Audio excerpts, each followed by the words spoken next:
जय महाकाल भैरव। आदेश आदेश आदेश।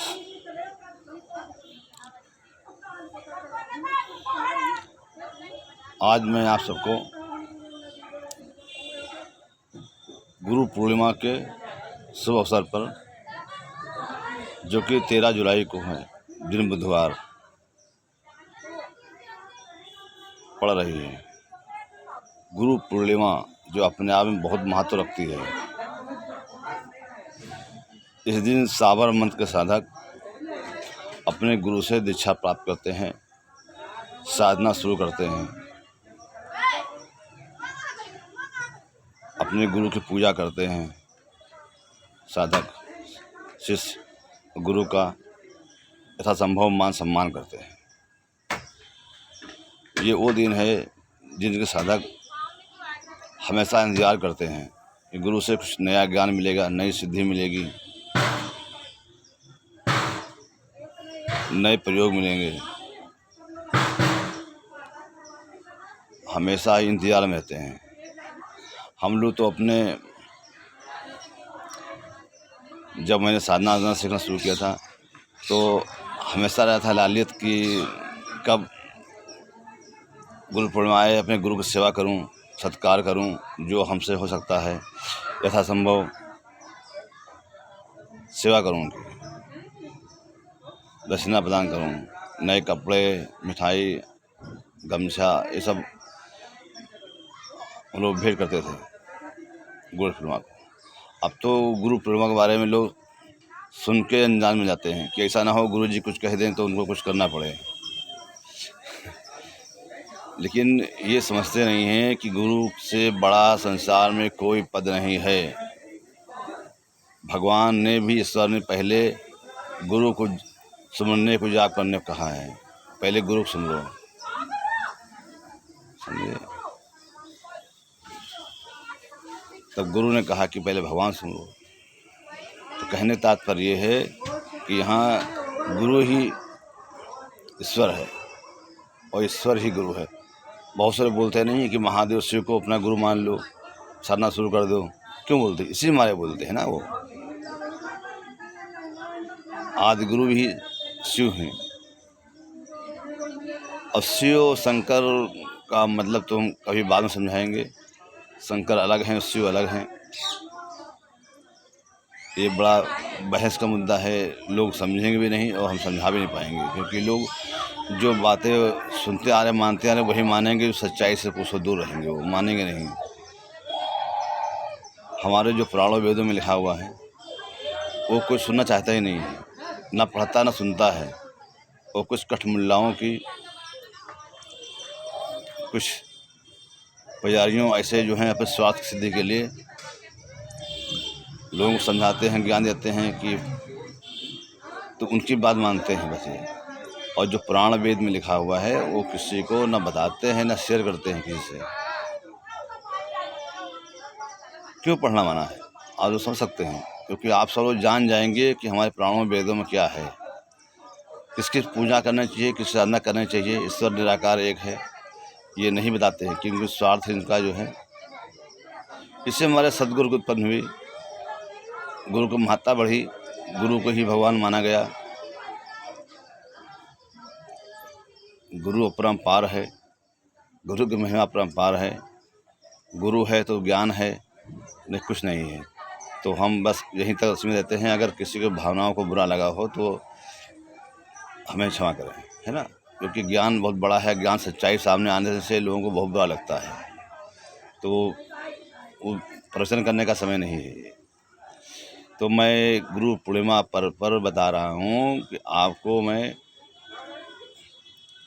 जो एक कलवा वीर की सिद्धि है, जो अद्भुत है, जो प्रत्यक्ष होता है, सामने खड़ा होता है, सामने वचन देता है और सारे कार्य सिद्ध करता है, जो ये साधक को सिद्ध बना सकता है। तो ये उसकी साधना है। गुरु पूर्णिमा के दिन गुरु अपने शिष्यों को ये मंत्र बताते हैं और शक्ति सिद्धि प्रदान करते हैं। समझ रहे हैं आप लोग?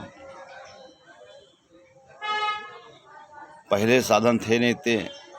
जो गुरु पहुंचा अपने शिष्य के पास, जैसे पहुंचा गुरु के पास पहाड़ों में, जंगलों में, गुफाओं में, आश्रम में, तो हम मिल गया। लेकिन अब तो संभव नहीं है इतना।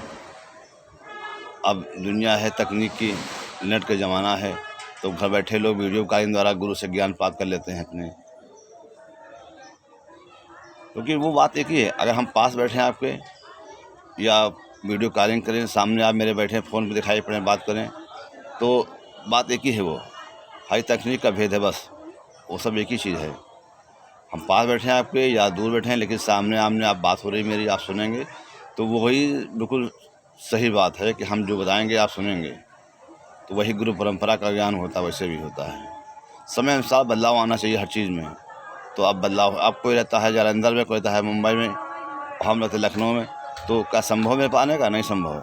तो ऐसे ही वीडियो कॉलिंग द्वारा, ज्ञान फ़ोन द्वारा उनको दीक्षा प्रदान करता हूँ। हर साल करता हूँ, अब की भी करूँगा। और जो साधना करना चाहता है वो साधना को बताऊँगा उनको, साधना करें, रोज़ अपना अनुभव शेयर करें, हमें बताएं, हम उनको सब बताएंगे कहाँ से कमी, क्या अच्छा है, क्या गलत हो रहा है, सही हो रहा है, उसका पूरा मार्गदर्शन करेंगे। तो अब रही बात कलवा सिद्धि की, बहुत दिन से हमारे दिमाग चल रहा था कि ऐसे साधना कोई आपको दी जाए जो इस ज़माने में भी प्रत्यक्ष हो और पूरा खुलकर काम करे, हर काम करे। जो आप लोग सोचते हैं कि चुटकी बजाते ही कि ये काम हो जाए, वो काम हो जाए। मैंने मंत्र पढ़ा, 3 बार फूंक मारी, चुटकी बजाई, जा, तुरंत मेरा कार्य हो गया। हमने अपने बचपन में देखा अपने, हमारे पिताजी गुरु भाई थे, उनके पास सिद्धि थी इस तरह की।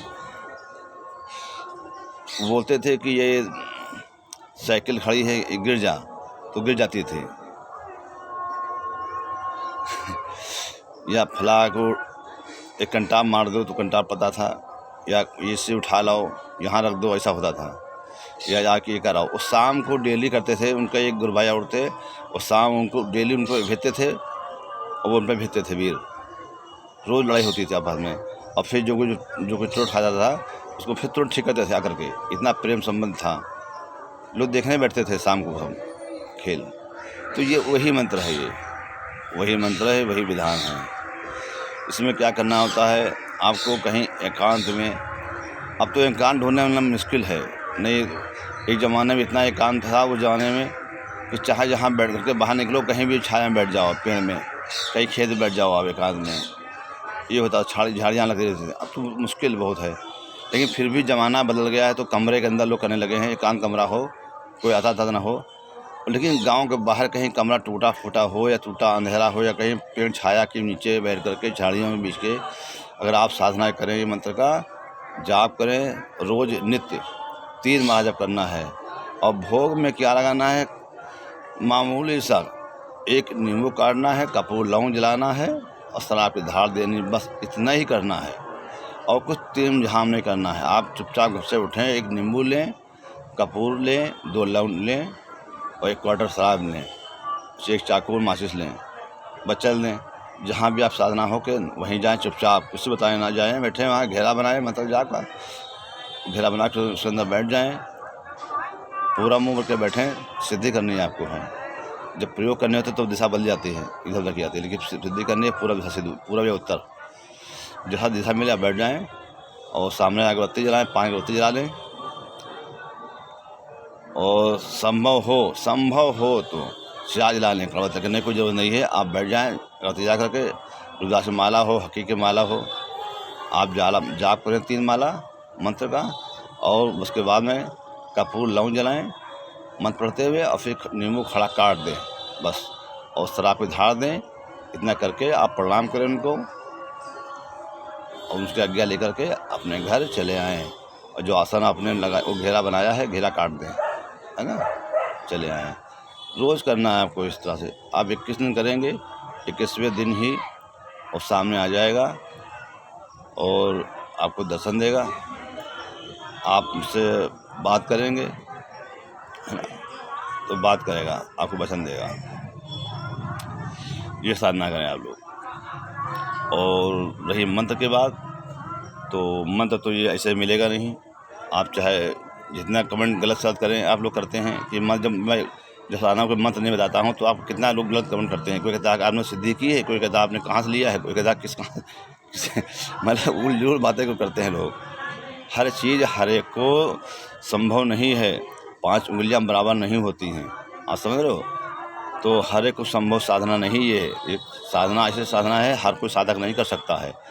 तो जिसको ज़रूरत होगी, जिसको समस्या होगी, कोई बहुत इच्छा करने होगी, वही साधक करेगा, वो हमसे संपर्क करेगा हमसे। समझे आप लोग? इस मारे में बता रहा हूँ मंत्र। नहीं, मंत्र बताना मतलब खराब हो जाता है। ये ऐसे मंत्र नहीं कि सबको बता दिए हैं। जिसकी ज़रूरत होगी, जिसको इच्छा होगी करने की, जो सिद्ध बनना चाहेगा, अपने जीवन में आगे बढ़ना चाहेगा, वो ये साधना करेगा, वो हमसे संपर्क करेगा। समझे आप लोग? बस यही बात है मंत्र न बताने की। नहीं, ऐसे मंत्र आने से मंत्र खराब हो जाता है ना? तो जय महाकाल भैरव। आदेश आदेश आदेश। आगे फिर मिलेंगे।